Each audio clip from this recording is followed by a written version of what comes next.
ambinina sy mahomby, ambinina sy mahomby. Manasanao mba hiaraka amiko andrinika zany lohahevitra zany bahatra hatramin'ny farany isika.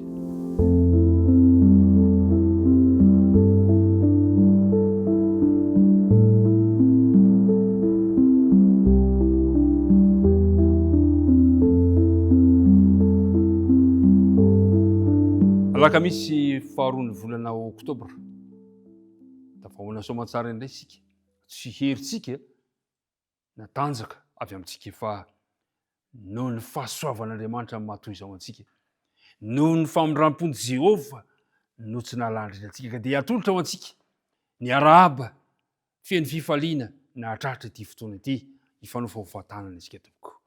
Ny fiadanany tompony ho anao sy ny ankohonanao. Hiaraka hivavaka isika mialoha ny dinika izay hifanaovana.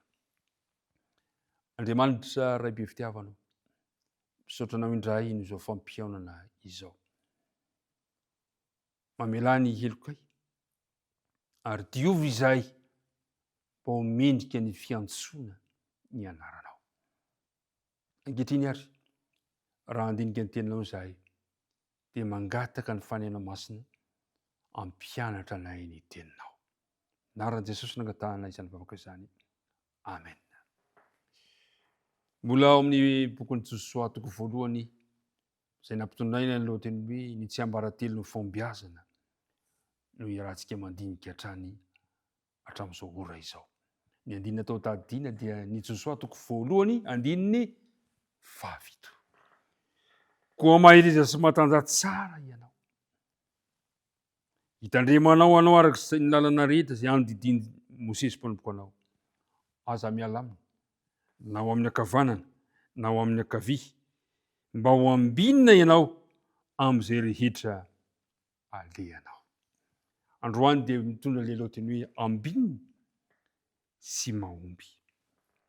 Izany hoe mifandraika eo anatin'ilay andininy natao tadidiana zany. Inona moa ny hevitra zany hoe mahazo fanambinana zany? Inona ny hevitra zany hoe mahita fombiazana zany? Moa ve tsy zany no fanirian'ny tsirairay avy? Mba ahita fanambinana, ahita fombiazana amin'izay rehetrarehetra atao. Inona ny dikan'izany hoe ambinina na mahomby izany? Amin'ny ankapobeny natao hoe ambinina dia midika hoe fahatanteran'izay nokasaina ka mahafapo, na koa hoe toe-javana anankiray izay mahasoka endry fa tonga eo am-pelantananao. Ao amin'ny Josoa toko voalohany ka ny andininy 9 no ahitantsika ilay teniko manao hoe aoka tsy hiala amin'ny vavanao ity boky ny lalàna ity, fa saintsaina andro aman'alina hitandremanao anao araka izay rehetra voasoratra ao, ary amin'izany dia alavorary ny lalanao ianao sady ambinina. Misy fanampiny marima hoe ho hita ho hendry. Ny hoe ambinina zany dia midika koa hoe hita ho hendry. Ambinina mahomby, midika zany fa ny olona ambinina mahomby dia olona malina, manao zavatra ampahendrena. Ary hitantsika miverimberina amin'ny bokin'ny Joba, bokin'ny Oabolana, bokin'ny Salamo, ny hoe fombiazana sy ny fahendrena. Fantatsika tsara fa ny tsiambaratelo ny fahendrena dia izay voalaza amin'ny Oabolana toko 1:7 manao hoe fa ny fahatahorana an Jehova ny fiandoham-pahendrena.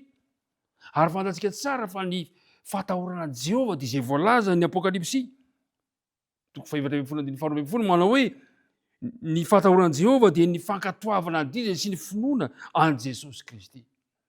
Tsy misaraka mihitsy zany ny fitandremana didin'Andriamanitra sy ny finoana an Jesosy. Ho an'ireo rehetra izay mahazo an'izay fanambinana zany dia manana an'izay fahendrena amin'ny fatahorana an'Andriamanitra.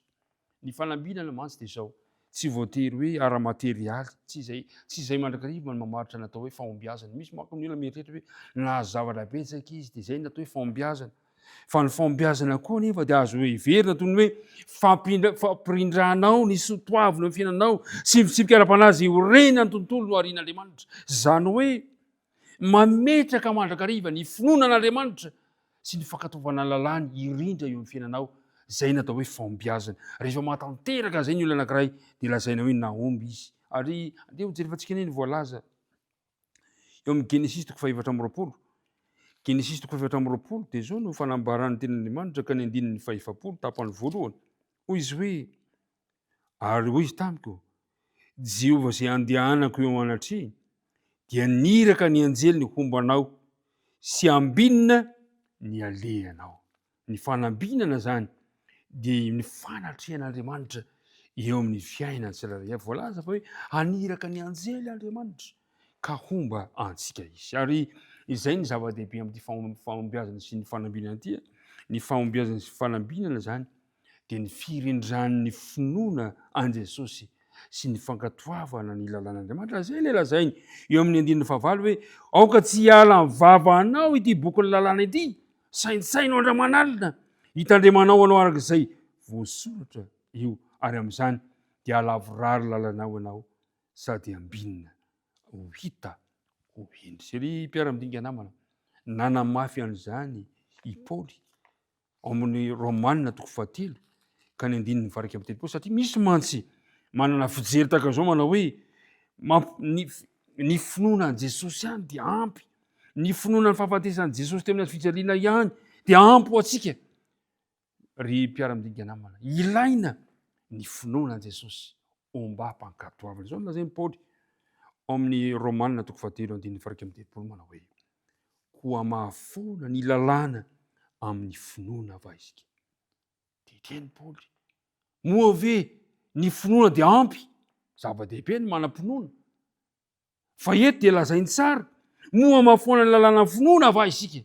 De lazainy manao hoe sanatria izany fa mampiorina tsara ny lalàna isika. Raha milaza zany isika, raha milaza fa manana finoana an Jesosy, de tsara izany.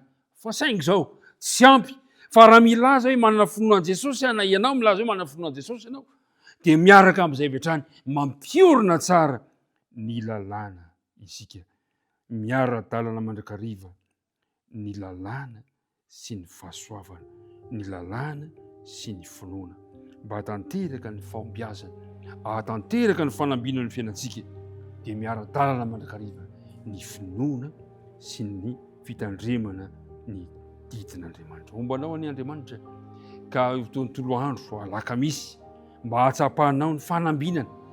Alakamisy hatsapahanao fa nahomby ianao tamin'izay rehetra nataonao, satria nataonao lohalaharana ny finoana an Jesosy sy ny fitandremana ny didin'Andriamanitra. Dia hivavaka isika ho famarana antsika izao dinika mahafinaritra izao. Andriamanitra, misaotra anao izay fa nanam-paharetana androany. Misaotra anao izay fa nomenao tari-dalana androany mba azonay mahita fahombiazana sy fanambinana indray eo amin'ny fiainanay. Ampio izahay Andriamanitra, mba hino anao, ampio izahay ankatoa ny didinao.